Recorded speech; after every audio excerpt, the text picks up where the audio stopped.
Hi everyone! It's me, Percy J. And today's video ay magagawin naman tayong video or maituturo ako sa inyong 3 steps to do a challenge. Ano yung mga tips na yon para magawa mo yung challenge mo? I will teach you kasi nag-challenge ako before, yesterday.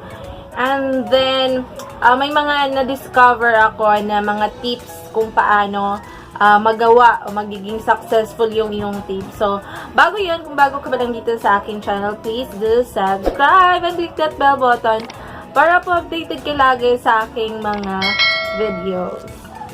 Oh my baby, got me staring at you. So I'm crazy. Won't you bend that back for me? We won't stop. Got you feeling both love. You get to fly with me. So, ayun nga guys, may tuturo kasi yung 3 step para po magawa natin yung ating challenge. So, before that, before yung 3 na tips na ibibigay ko sa inyo, is may itong reminders. Reminders muna tayo. May 2 reminders, no? Reminders po is dapat nakaupo ka po ng mabuti, nakaupo ka. Then, make sure nga nakainom ka na ng tubig at saka nakaihi ka na rin. Kasi, syempre, challenge yun, di ba? So, yun yung tips na first na step ko na, or reminder muna. Reminder ko sa inyo na umihi kayo, uminom kayo ng tubig, tsaka, ano pa yun, umupo kayo ng comfortable. Yung comfortable kayong upo, kung ano yung comfortabling upo nyo na kung saan kayo komportable umupo para hindi sumakit yung puwet nyo. Yun yung reminders ko sa inyo. Then, second reminders, guys, syempre, if we're doing live, hindi natin control yung nasa environment natin. So, if you make sure na tahimik or kung ano man yan, then, tahimik siya or kung may feeling nyo ma-CPR yan, you make it mute because it's violate our, sayang yung pinaghirapan natin na buong araw tayo or kung ano man yung challenge mo, sayang kasi nga may mga violation. So, make sure na wala yan, either tahimik or pwede mo namang i-mute, depende sa iyong challenge. So, proceed na po tayo sa ating 3 step para po ma-proceed or mag-success yung ating challenge. First step, guys, know why you challenge, why you do that challenge, diba? So, bakit mo siya ginawa na challenge na yun? First reason is you challenge yourself. Whatever happens, you challenge yourself. Not just the people or viewers na andyan, but yourself. Diba, in-accept mo yon. So, yourself, do it in a right way. So, kaya mo yon and do it yourself no matter what happened. Sarili mo lang naman yung sina-challenge mo, hindi yung ibang tao, diba? So, yun yung purpose mo para makapokus ka. Ano yung purpose mo? Why you do that challenge? Then, magiging succeed ka. Isa yun sa reason na mag-succeed ka. Dahil, focus. Why I'm doing this? Bakit ako nagpapahirap, diba? Bakit ka nga ba nagpapahirap? So, know your purpose.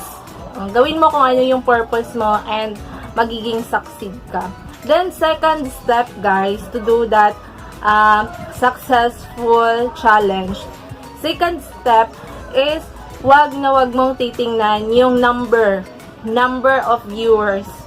Kasi, either madidismaya ka kasi walang nanonood or mai-excite ka kasi ang dami. So, wag kang manonood sa number of viewers mo kasi doon ka manghihina ng loob or kung kasi walang viewers, din ka manghihina. Tsaka kung meron naman, may yung utak mo kapag ka maraming manonood, either magugustuhan kaya nila ito, hindi kaya sila madi-disappoint. So, focus, back tayo doon sa ating first step.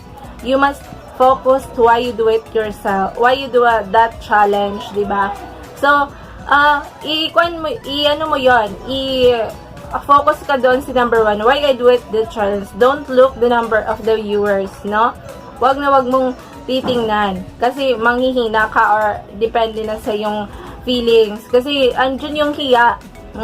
Much better na wala kang matitingnan kasi yung hiya mo andon, hiya or confident, magmimix yan. So, hindi mo na alam kung anong gagawin. So, don't look the number of the viewers. Third and last, wag mo din titingnan yung time.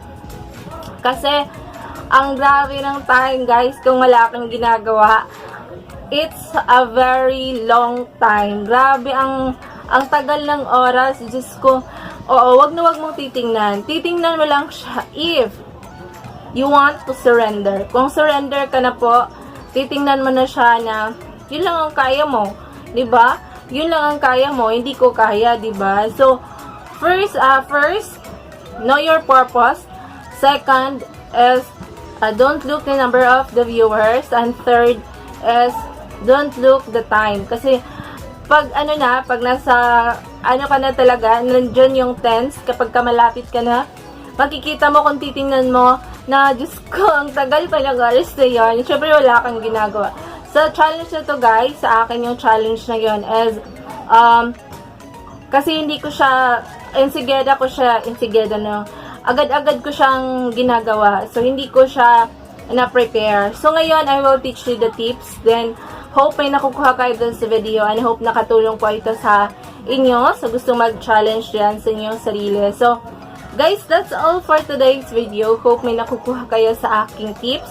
3 tips, and hope ma-apply nyo ito, and hope may natuturi din po ako sa inyo. So, thank you so much for watching, and see you around. Bye!